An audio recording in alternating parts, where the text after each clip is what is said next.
In the heart of an ancient forest, where magic once painted every leaf and petal with vibrant life, a shadow began to fall. The colours were fading, seeping away into a dull, lifeless grey. This was the work of the hollow stag, a creature born of sorrow and shadow, its curse slowly draining the forest's very soul. But even in the dimming light, hope flickered. It lived in the heart of a small, brave fox named Rico. He was young, but his spirit was as fiery as his fur, and he refused to watch his home wither away. He knew he couldn't face this darkness alone. His journey began at the great oak, where lived Alara, an owl whose eyes held the wisdom of 1,000 seasons. Rico explained the growing threat, his voice filled with a desperate urgency. Alara, seeing the courage in his gaze, agreed to guide him. Her knowledge of the forest's ancient secrets would be their map. Their next stop was the slumbering caves of Bjorn, the mighty bear. Bjorn was a mountain of muscle and fur, initially gruff and reluctant to be disturbed. But when Rico spoke of the forest's fading life, of the silent streams and wilting flowers, Bjorn saw the truth. He remembered the taste of sweet berries and the buzz of happy bees, now gone. With a low growl of determination, he joined their cause, his strength a promise of protection. As they journeyed onward, the forest grew stranger. Twisted, colourless roots clawed at the air, and an unnatural silence pressed in on them. It was in these grey woods they met Finn, a deer so swift he seemed to run on the wind itself.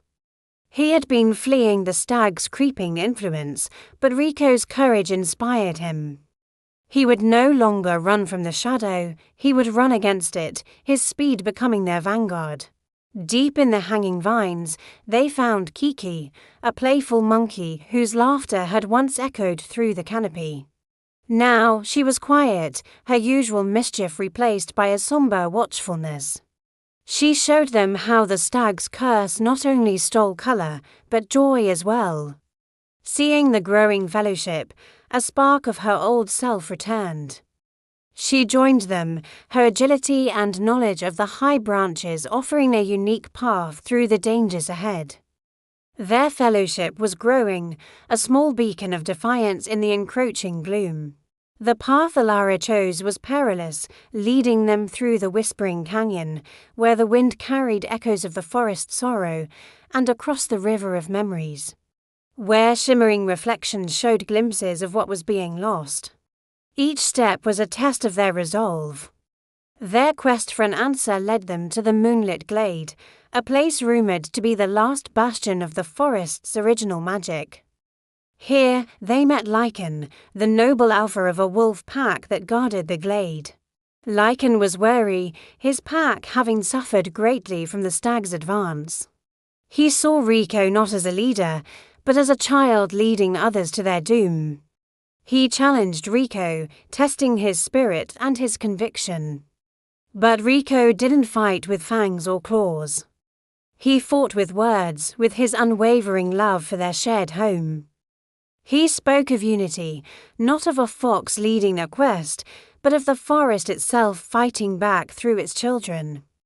Moved by Rico's pure heart, Lycan saw the wisdom in this small fox's plea. He and his pack would join the fight, their strength and discipline fortifying the small band of heroes. With their team finally assembled, Alara revealed the final piece of the puzzle. The hollow stag was not born of evil, but of pain. It was once the forest guardian, a magnificent creature who became twisted by a deep sorrow when the heart of the forest, a magical crystal, was shattered by a forgotten calamity. The stag wasn't trying to destroy the forest, but to absorb it into its own eternal grief. To heal the forest, they had to heal its former guardian. The only way was to find the scattered shards of the heart crystal and reforge them. The shards were hidden in the most dangerous, magically potent corners of the forest, each protected by an ancient trial. The first trial was in the sunken grotto, a water-filled cavern where the path was an illusion. Finn's speed was useless here, and Bjorn's strength could only break rock. It was Kiki's cleverness that saw the true path, a sequence of bioluminescent fungi that had to be touched in the right order. The second shard was atop the needlepoint peaks, where hurricane force winds threatened to tear them from the cliffs. Here, Lycan and his wolves showed their mastery of terrain, forming a living anchor line that allowed the others to climb safely, while Bjorn's immense strength served as their unmovable base. They moved as one, each member's strength covering another's weakness. The third and final shard was in the heart of the Shadowmire, a swamp that preyed on their deepest fears. Each of them faced a vision of failure. Bjorn saw himself too weak to protect his friends. Finn saw himself trapped, his speed failing him. But it was Rico who walked through his own fear, the fear of being too small, too insignificant to make a difference. He faced the illusion, declaring that even the smallest light can push back the darkest shadow. His unwavering hope broke the spell, revealing the final shard. With the 3 shards in their possession, they felt the stag's presence drawing near. The final confrontation was at hand. They returned to the site of the Shattered Heart, a petrified clearing at the center of the colorless blight. The hollow stag appeared, a colossal figure of twisted wood and shadow, its antlers like dead branches reaching for a grey sky. It was more sorrowful than terrifying. The battle began. It wasn't a fight to kill, but a fight to reach the stag. Bjorn and Lycan's pack held back the stag's physical form, its massive hooves cracking the very earth. Finn and Kiki acted as decoys, their speed and agility drawing the stag's attention. A whirlwind of motion against a creature of stillness, Alara guided Rico. Her calm voice a beacon in the chaos, directing him toward the stag's chest, where a faint, dying light pulsed. Rico, holding the 3 shards, which now glowed with a combined power, raced through the maelstrom. He dodged lashing roots and sorrowful energy blasts. It was a symphony of teamwork, every member playing their part to give Rico his one chance. He leaped, propelled by a powerful shove from Bjorn, and landed on the stag's back. He scrambled up its neck, the shards burning with a warm, pure light.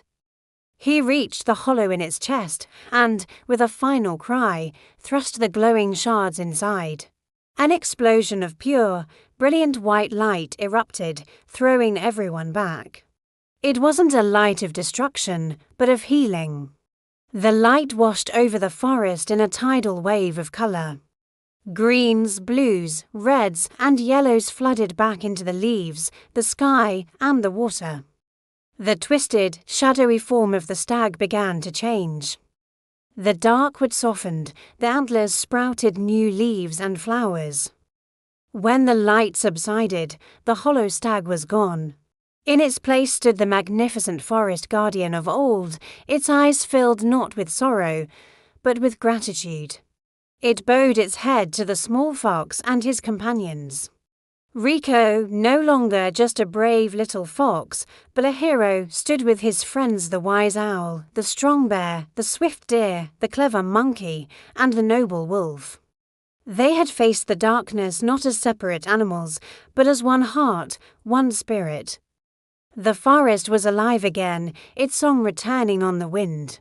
Their adventure was over, but the legend of Rico and the Guardians of Color would be whispered through the leaves for generations to come, a timeless story of how even the smallest of creatures, armed with courage and friendship, can bring a world back to life.